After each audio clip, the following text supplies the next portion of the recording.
기드온에 의해서 이제 미디안 적들을 상당히 많은 수를 죽였습니다. 13만 5천 명 중에서 12만 명을 죽였다. 어마어마한 숫자가 죽었죠. 그래도 그 미디안의 두 왕 세바와 살문나가 도망을 갔고요. 그 뒤를 따라서 아직도 15,000명이 함께 도망을 가고 있습니다. 자, 그러면 기드온은 그들을 끝까지 따라가서 완전히 다 섬멸을 시키려고 하는 마음을 가지고 있습니다. 자, 그러면 기드온의 마음과 같이 이스라엘 백성들의 마음도 그래야 되지 않겠습니까? 그러나 여기 8장에 오면서 뒤늦게 이 전쟁터에 와가지고 미디안의 두 방백인 오렙과 수렙을 죽였던 이 에브라임 지파 사람들이 갑자기 기드온을 찾아와서 시비를 거는 겁니다. 아직 전쟁은 끝나지 않았습니다. 좀 전에 말씀드린 것처럼 도망가는 그 적들을 끝까지 따라가서 완전히 섬멸시켜야 할 대상이 남아 있거든요. 자, 그런데 이 전쟁이 지금 계속 되어야 하는데 갑자기 이 에브라임 지파 사람들이 기드온을 찾아와서 왜 전쟁 처음부터 우리를 부르지 않았냐고 시비를 거는 겁니다. 그래서요, 사사기 이 8장에 오게 되면 성경이 우리에게 무엇을 보여주고자 하느냐? 지금까지 우리는요, 이스라엘 백성들이 하나님을 떠나서 우상을 섬기면서 그 가나안 땅 사람들이 가지고 있던 좋지 않은 문화를 받아들여서 죄로 깊이 빠져 들어가는 부분, 그 부분을 아주 심각하게 하나님 보셨고 그것 때문에 무서운 진노를 하신 이야기를 우리가 계속해서 반복해서 보고 있죠. 그런데 이 8장에 와서 전혀 다른 양상의 모습을 우리에게 보여주는데 그건 뭐냐면 이제 이스라엘 백성들이 공동체성이 약해지고 있다는 것을 보여주고 있습니다. 지금까지 이스라엘은 12지파가 굉장히 그 하나라고는 우리는 하나야 하는 이의식이 굉장히 강했습니다. 그런데 죄가 반복되어지고 믿음이 자꾸 깨어지고 변질되어지는 과정 속에서 이 공동체성이 자꾸 금이 가고 깨어지기 시작합니다. 그 첫 번째가 지금 이 에브라임 사람들이 기드온에게 와서 왜 우리 지파 사람들을 전쟁이 일어나던 초기에 부르지 않고 너희들끼리만 가서 이 전쟁을 했냐 하는 겁니다. 만약 에브라임 지파 사람들을 뒤늦게라도 이렇게 불러주지 않았더라면, 그리고 이 사람들이 이제 뒤늦게 왔지만 오렙과 수렙이라고 하는 이 미디안 방백들, 그 사람들을 죽이지 않았으면 이렇게 와서 따졌을까요? 그래도 자기들이 뭔가 좀 했다 이거죠.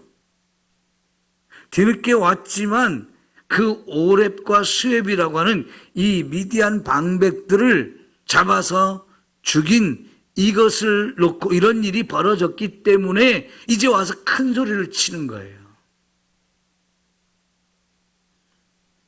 비록 그렇게 공을 세웠다 할지라도 아직 전쟁이 끝나지도 않았는데 이렇게 와서 따지고 들 일도 아니고, 만약 전쟁이 다 끝난 뒤라도 이렇게 해서는 안 되는 겁니다.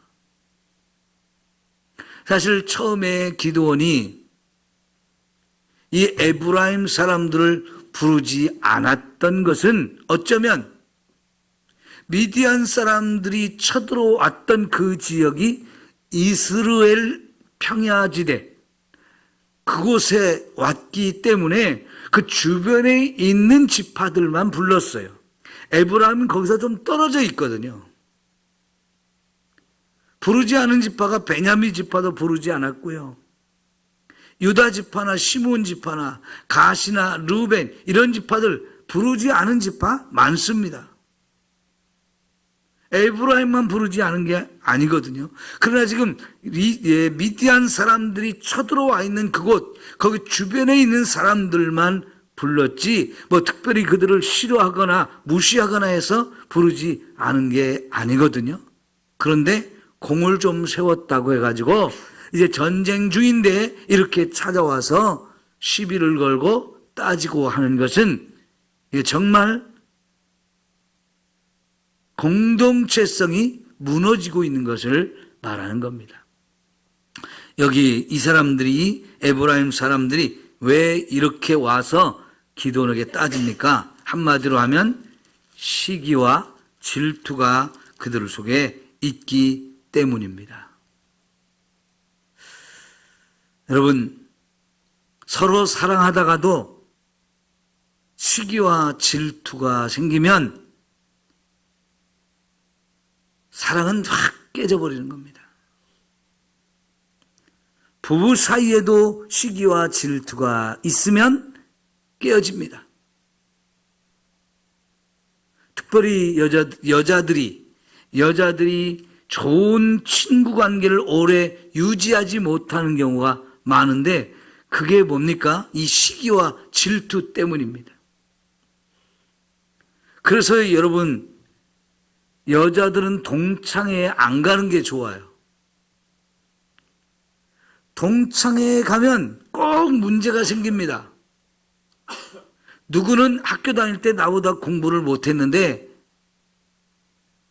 금목걸이, 다이아몬드 목걸이, 뭐 반지 이런 거 꼈네? 명품 가방을 들었네? 명품 옷을 입었네? 그 남편이 나보다 더, 우리 남편보다 더 좋은 직장에 다니네? 이런 것 때문에 시기 질투가 생겨가지고 그 동창회만 갔다 오면 집에 와가지고 남편한테 막 화풀이를 하는 거예요. 그리고는 동창회에 모여가지고 이 사람 욕하고 저 사람 비난하고 흉보고 이런 이야기들이 너무나 많이 오고 가는 거예요. 이게 다 왜 그렇습니까? 시기와 질투 때문에 그래요. 그런데 그것에 의해서 남자 동창들까지도 패가 나누어져요. 왜요? 남녀 사이에 좋아하는 마음들이 있거든요. 학교 다니면서 첫사랑의 마음들이 다 있거든요. 그러니까 누가 잘했다 못했다 이건 필요 없고 남자들은 자기가 좋아하는 여자에 대한 마음들이 막 있어가지고요. 그 사람 편만 들게 돼 있어요. 그래서 그 동창회가 별로 유익함이 없어요. 이게 다 뭐 때문에 그럴까요? 시기와 질투 때문에 그렇습니다. 지금까지 이스라엘은 굉장히 이 공동체 의식이 강했습니다.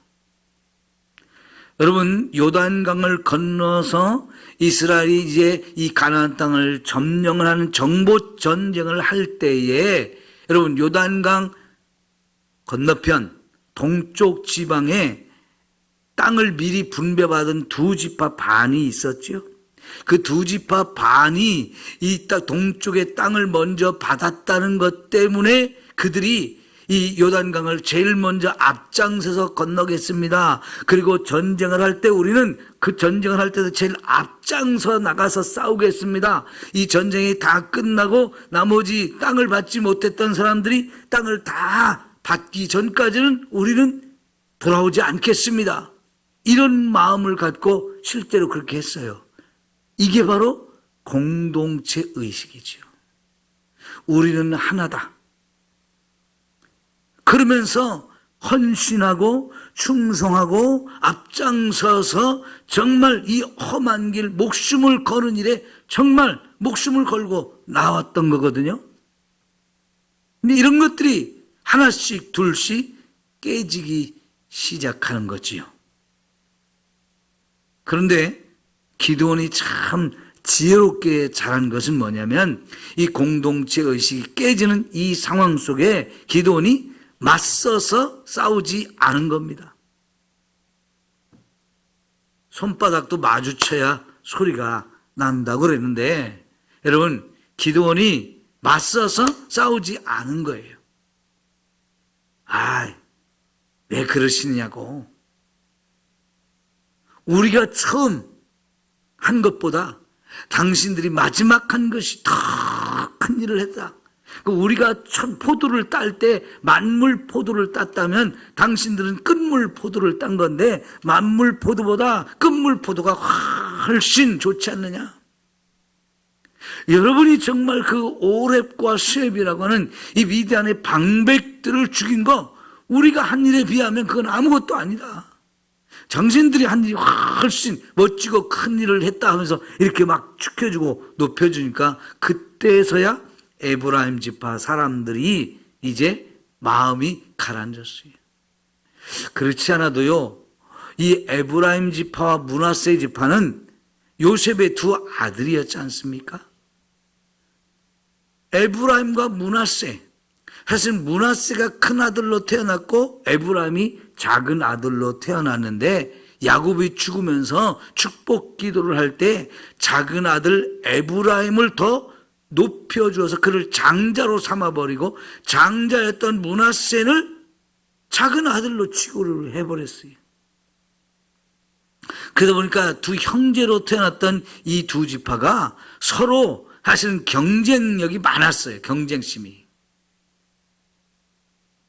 그 형제 관계 중에 이 관계가 안 좋으면 이 경쟁이 굉장히 치열할 수 있거든요. 그런데 에브라임과 므낫세가 그랬는데 지금 이 상황 속에서도 그게 불거져 나온 거예요.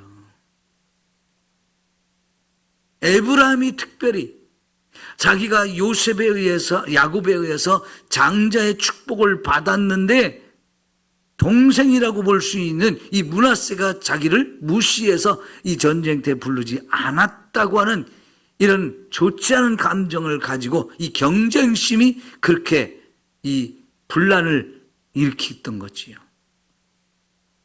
시기와 질투, 거기에 경쟁심까지 붙으니까요.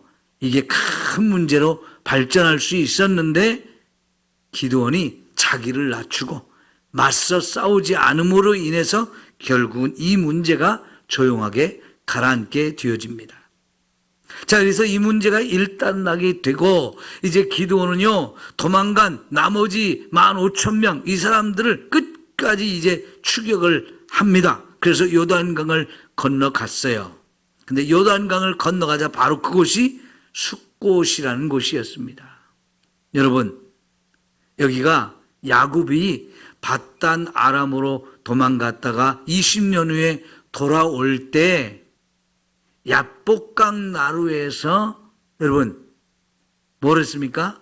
천사와 씨름했던 곳이 있잖아요. 그곳을 지나서 이제 왔던 곳이 숫곳인데 바로 그곳 사람들을 만나게 되는데 그 기드온이 굉장히 피곤하고 지쳐 있고 좀 배도 고픈 상황이었기 때문에 그 숫곳 사람들에게 우리가 이제 도망간 이 세바와 살문나 이 사람들을 쫓아가서 마지막까지 죽이려고 하는데 우리에게 좀 먹을 것 좀 달라. 물도 필요하고 양식도 필요한데 좀 달라. 그러니까 이 숫곳 사람들이 어떻게 했습니까? 양식을 주지 않았어요. 뭐 때문에 안 줬느냐? 지금 세바와 살문나는 미디안 사람들의 왕이에요. 두 사람이 다 왕입니다. 이 사람들이 아직은 15,000명이나 되는 사람들이 도망을 갔지만 숫자가 15,000명이에요. 그런데 지금 기드온과 함께 온 사람들은 겨우 300명밖에 안 돼요. 이 300명이 그 사람들을 쫓아가서 죽일 수 있다는 생각이 안 드는 거예요. 가서 벌집 쑤셔가지고 그 사람들이 이 기드온과 300명 죽여버리고 우리가 중간에 그들에게 양식을 대줬다는 얘기를 듣고는 와서 우리를 치면 우리도 죽을 수 있으니까 거기까지 계산을 한 거지요. 계산이 굉장히 빠르고 앞서갔던 거예요. 그러니까 우리는 안 주겠다. 당신들을 도와줄 이유가 없다 하면서 도와주지 않은 겁니다. 할 수 없이 그곳을 지나서 분우엘에 가서 부탁을 했는데 거기 사람도 똑같은 마음이에요. 여러분, 지금 상황이 기드온을 좀 도와줘야 됩니까? 도와주지 않아야 되는 상황입니까? 이런 상황이 10번, 100번이 된다 해도 도와줘야 되죠. 왜요? 같은 민족입니다. 사실은 이 숫곳 사람들이 므낫세 지파 가능성이 많아요. 기드온이 므낫세 지파거든요. 자기 지파 사람일 가능성이 많아요. 그럼에도 불구하고 도와주지 않은 것은 자기들한테 큰 불똥이 떨어질까봐 그걸 염려해가지고 그러는데, 만약 이들이 정말 한 공동체라, 한 민족이라는 이 사랑의 마음이 있으면 이게 얼마든지 도와줘야 되고 함께라도 가서 싸워줘야 할 일이 아닙니까? 양식만 제공하는 게 아니라 그들도 같이, 우리도 같이 싸우자 해야 되는데요. 이들은 아무것도 하지 않습니다. 다 거절합니다. 지금 전쟁을 하는 중에 피곤합니다. 배도 고픕니다. 이거 10번이고 20번이고 먹을 것 줘야 되고 마실 것 주고 같이 우리도 하자 이래야 되는데요. 이 숫곳과 분우엘 사람들이 안 합니다. 이것도 공동체가 깨어지는 거지요. 무엇이 이 공동체를 깨어지게 했습니까? 이기적인 마음 때문에 그래요. 계산이 앞섰기 때문에 그래요. 여러분, 마태복음 7장에 보면 6장인가요? 예수님께서 겉옷을 좀 빌려달라고 하면 뭐까지 주라고 그랬어요? 속옷까지 주라고 그랬어요. 나하고 오리만 좀 같이 가달라고 하면 심리까지도 같이 가주라고 그랬어요. 이게 예수님이 우리에게 가르치는 사랑의 마음이거든요. 뭔가 나에게 도움을 요청하고 뭔가 좀 힘을 좀 도와달라고 하는 이런 요청하는 사람이 있을 때는 사랑의 마음을 가지고 정말 그 사람이 요구하는 것 이상으로 더 헤아려 가지고 지금 얼마나 어렵냐고 얼마나 힘이 드냐고 하면서 내가 막 충분히 도와줄 수 있는 이런 사랑의 마음을 가지라고 하셨잖아요. 우리가 율법을 통해서 배우는 것들이 뭡니까? 고아나 나그네나 과부나 이런 사람들이 있으면 정말 내 창고를 열어서 도와주는 거, 이런 거 아까워하지 말라는 거였잖아요. 3년에 한 번씩 11조를 더 내서라도 그런 사람들을 도와주기 위해서 평소에 항상 준비하고 있다가 그런 사람들이 오면 막 도와주라고 그랬잖아요. 이게 하나님의 마음인데 이런 마음들이 다 깨어졌어요. 나만 살겠다고, 나는 손해볼 이유가 없다고 너무 계산적으로 이렇게 행동하다 보니까 이게 참 얼마나 안타까운 일입니까?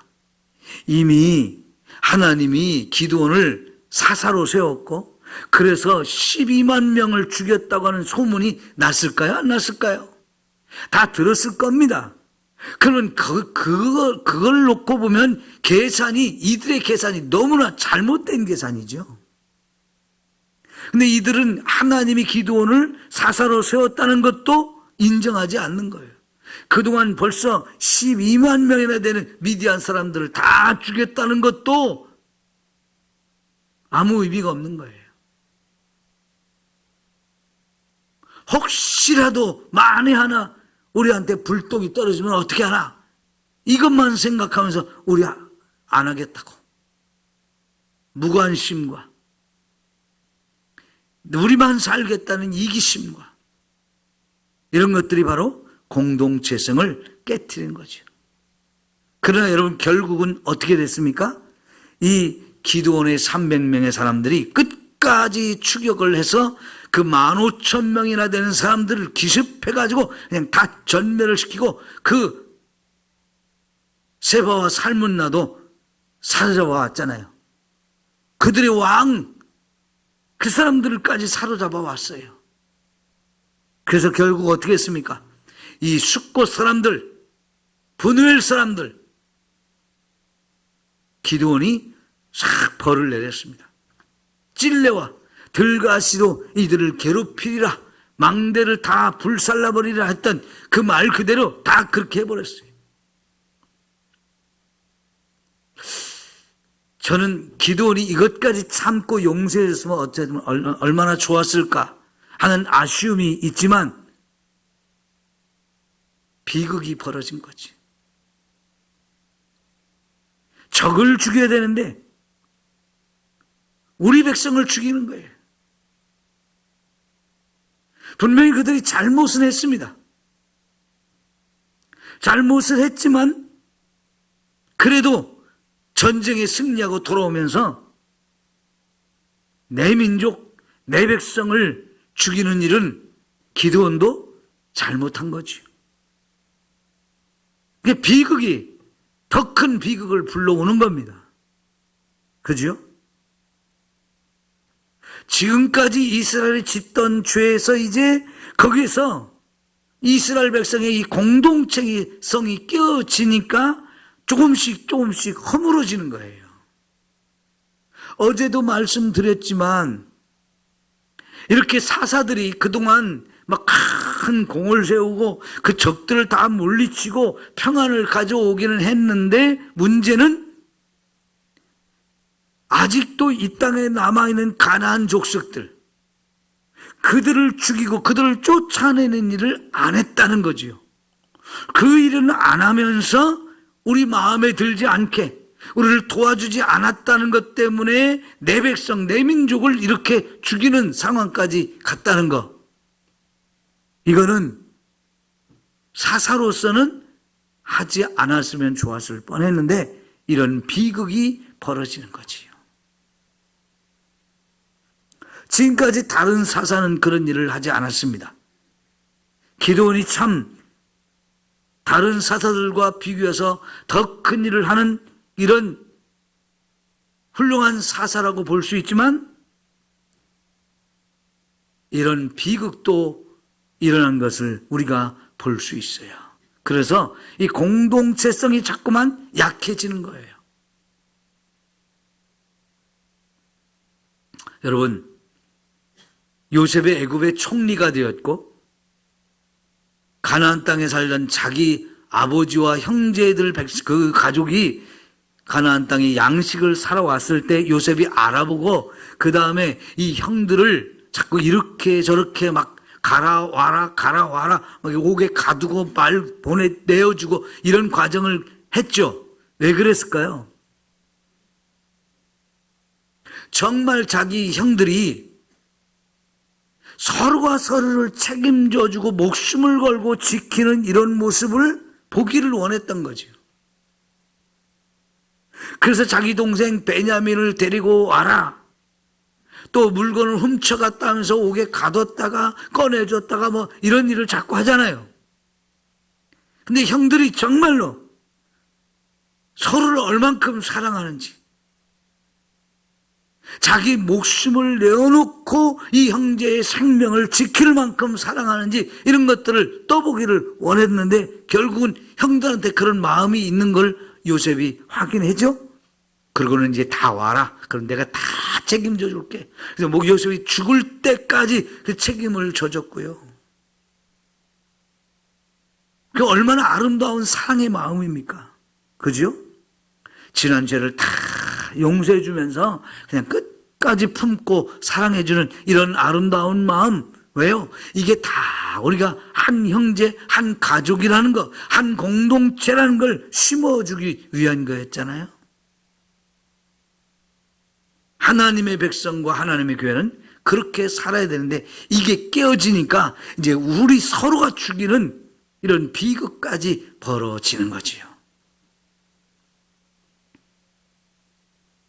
여러분, 우리는 언제나 하나가 되어야 합니다. 나보다 다른 사람을 더 높여주면서, 나를 낮추면서, 이런 이기적인 생각들, 계산만을 먼저 앞서면서 나는 손해볼 수 없어, 나는 힘들면 안 돼, 이런 마음들이 앞서면 안 되는 거지요. 정말 양보하고 더 수고하고 더 힘쓰면서까지 내 생명을 내어놓으면서까지 서로 책임져주고 돌봐주고 사랑할 수 있는 이런 공동체가 하나님의 교회가 되어야 하는 거지요. 기도하겠습니다.